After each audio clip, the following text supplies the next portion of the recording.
ये जो त्रिपक्षीय तटरक्षक अभ्यास था कौन सा, क्या नाम है इसका, दोस्ती किन दो देशों के बीच हुआ है, तो भारत, मालदीव्स और श्रीलंका। ठीक है। नेक्स्ट हम देखेंगे चर्चा में रही भारत गौरव योजना भारतीय रेलवे से संबंधित है। ये मैंने कल आपको बहुत अच्छे से एक्सप्लेन किया था।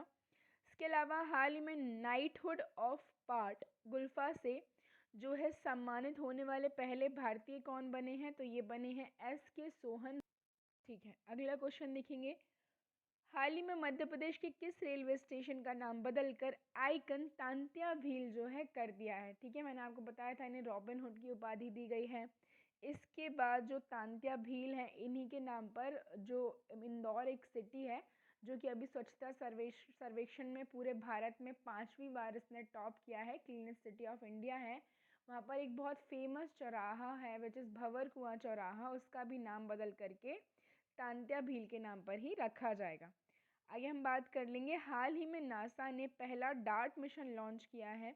यह किस देश की स्पेस एजेंसी है, तो नासा सभी को पता होना चाहिए किस देश की है, अमेरिका की। क्या फुल फॉर्म इसका, नेशनल एरोनॉटिक्स स्पेस एडमिनिस्ट्रेशन, है ना।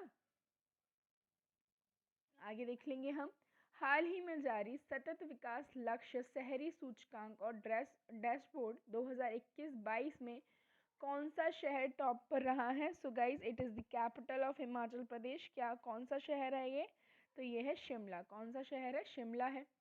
नेक्स्ट हम देखेंगे result uniting Nations and a divided world नामक जो पुस्तक है किसके द्वारा लिखी गई है, तो ये यूनाइटेड नेशन संयुक्त राष्ट्र के पूर्व डायरेक्टर जनरल रहे हैं कौन, बान की मून। ठीक है।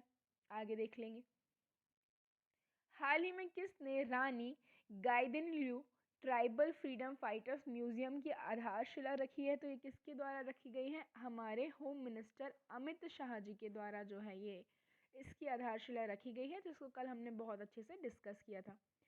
अंतर्राष्ट्रीय महिला हिंसा उन्मूलन दिवस 25 नवंबर को मनाया जाता है और 25 नवंबर को ही प्रधानमंत्री नरेंद्र मोदी जी ने जो है किस स्थान पर जेवर एयरपोर्ट का उद्घाटन किया है, तो ये किया है नोएडा में। ठीक है, तो ये तो हो जाता है हमारा रिवीजन। अब हम आज की वीडियो और सॉल्व करेंगे पहला क्वेश्चन, क्या है, निम्नलिखित में से किस राज्य ने 3 राजधानी वाले विधेयक को निरस्त करने की घोषणा की है। सो मैंने आपको कई वीडियोस में बताया होगा कि एक स्टेट है कौन सा, आंसर है आंध्र प्रदेश। तो Andhra Pradesh state has announced to repeal the 3 capital bill. ठीक है, इसको देखिए मैं आपको बताती हूँ, ये है चीफ मिनिस्टर यहाँ के वाई जगन मोहन रेड्डी। तो थोड़े टाइम पहले आंध्र प्रदेश ने अपनी 3 कैपिटल बना ली थी, विशाखापट्टनम, अमरावती और कुर्नूल। अब ऐसा क्यों किया था, क्योंकि आंध्र प्रदेश का ही पार्ट हुआ करता था तेलंगाना। ठीक है, जो कि 2 जून 2014 को एक नया राज्य बना। अब जब तेलंगाना अलग नहीं हुआ था तो उस समय कैपिटल हैदराबाद थी, लेकिन जैसे ही तेलंगाना अलग हो गया तो हैदराबाद तो चले गया तेलंगाना के पास, तो आंध्र प्रदेश को एक नई राजधानी बनाना पड़ा। अब न एक की जगह इन्होंने 3 राजधानियां बना दी, विशाखापट्टनम, अमरावती और कुर्नूल। तो अब इन्होंने कहा है कि उस बिल को जो है रिपील करते हैं, किस बिल को, तो इसका जो 3 कैपिटल वाला बिल है। ठीक है, आंध्र प्रदेश सरकार ने 3 राजधानियों के लिए मार्ग प्रशस्त करने वाले कानून को निरस्त करने का निर्णय लिया है। आंध्र प्रदेश की 3 राजधानियों को लेकर जो विवाद था अब खत्म होने जा रहा है, क्योंकि अब केवल एक ही राजधानी होगी, जो कौन सी होगी, अमरावती। विशाखापट्टनम और कुर्नूल जो है कैपिटल्स नहीं होंगी। मुख्यमंत्री की घोषणा के साथ ही राज्य मंत्रिमंडल ने 3 राजधानियों के विधेयक को वापस लेने और उच्च न्यायालय को निर्णय की सूचना देने का फैसला किया है। अब ये देखिए, ये तो है इंडिया का मैप और यहाँ स्थित है आंध्र प्रदेश। ठीक है, तो अभी इसकी 3 कैपिटल हो गई थी फिलहाल में, और आंध्र प्रदेश से ही अलग होकर के ये राज्य जिसका नाम है तेलंगाना कब बना था, 2 जून 2014 को। मुख्यमंत्री कौन है यहाँ के, तो मुख्यमंत्री हैं शिवाय जगन मोहन रेड्डी। राज्यपाल हैं विश्व भूषण हरिचंदन। अब यहाँ पर कुछ इंपॉर्टेंट राष्ट्रीय उद्यान है कौन कौन से, एक तो राजीव गांधी रामेश्वरम, पापीकुंडा और श्री वेंकटेश्वर। ओके, इसके अलावा आंध्र प्रदेश के प्रमुख लोक नृत्य मैं आपको बताऊं, जिनमें से जो आपको याद रखने हैं, बट्टा बोमालू, मर्दाला, कुंभी, छड़ी नृत्य, ठीक है, लंबाडी, धीमसा, कोलट्टम, भद्रकाली और बाथकंभा।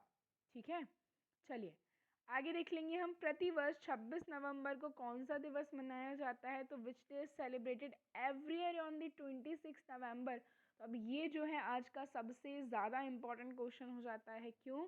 क्योंकि 26 नवंबर को ही हमारा जो कॉन्स्टिट्यूशन है उसे अडॉप्ट किया गया था, अपनाया गया था।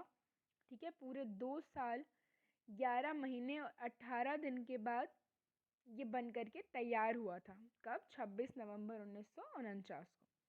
दूसरा, यहाँ पर नेशनल मिल्क डे भी मनाया जाता है। क्यों? कि जो भारत में श्वेत क्रांति जो थी, वाइट रेवोल्यूशन, जो कि दूध के लिए होता है, उसके जनक माने जाने वाले वर्गीस कुरियन की बर्थ डेट पर। तो सी जो है हमारा आंसर होगा। देखते हैं, प्रतिवर्ष 26 नवंबर को भारत में संविधान दिवस तथा राष्ट्रीय दुग्ध दिवस के रूप में मनाया जाता है। अब देखिए, 29 अगस्त 1947 को भारत के संविधान का मसौदा तैयार करने वाली समिति की स्थापना हुई थी, जिसे ड्राफ्टिंग कमेटी कहा गया था। कौन सी कमेटी? ड्राफ्टिंग कमेटी, जिसके अध्यक्ष बने थे कौन? Doctor B.R. अम्बेडकर। भारतीय संविधान का प्रकाशन देहरादून में किया गया था और सर्वे ऑफ इंडिया द्वारा फोटोलिथोग्राफ किया गया था। ठीक है, भारतीय संविधान दुनिया में किसी भी संप्रभुत्व देश का सबसे लंबा संविधान है, जिसमें क्या है, हमें याद रखना है, 22 भाग, 395 अनुच्छेद और 12 अनुसूचियां। भारतीय संविधान के हिंदी और अंग्रेजी के दोनों ही संस्करण हस्तलिखित थे। भारत के मूल संविधान को जो है प्रेम बिहारी नारायण रायजादा ने, इसके बाद और क्या याद रखना है, भारत में संविधान को तैयार करने में कुल 2 साल 11 महीने और 18 दिन लगे। संविधान दिवस को मनाने का उद्देश्य इसके निर्माता और देश के प्रथम कानून मंत्री डॉक्टर B.R. अम्बेडकर को श्रद्धांजलि देना है। संविधान दिवस के अवसर पर हम न केवल स्वतंत्र भारत की नागरिक होने का एहसास होता है, बल्कि संविधान में उल्लेखित मौलिक अधिकारों से जो है हमें अपना हक भी मिलता है। भारतीय संविधान विश्व का सबसे लंबा लिखित संविधान है। इसके कई हिस्से UK, America, Germany, Australia, Ireland, Canada, Japan से लिए गए हैं। इस संविधान में देश के नागरिकों के मौलिक अधिकार, कर्तव्य, सरकार की भूमिका, प्रधानमंत्री, राष्ट्रपति, सबकी शक्तियों का वर्णन है। संविधान सभा स्वतंत्र भारत की पहली संसद थी, जिसके हम बात करें, जिसमें डॉक्टर सच्चिदानंद सिन्हा पहले अध्यक्ष थे, जो कि अस्थायी थे, जिसकी पहली मीटिंग 9 दिसंबर 1946 को हुई।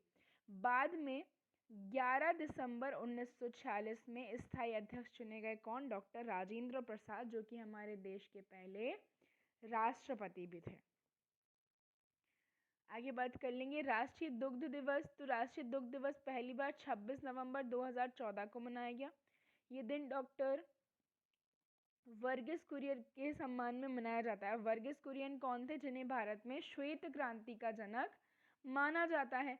डॉक्टर वर्गीस कुरियन का जन्म 26 नवंबर को हुआ था, इसीलिए इस दिन ये दिवस मनाया जाता है।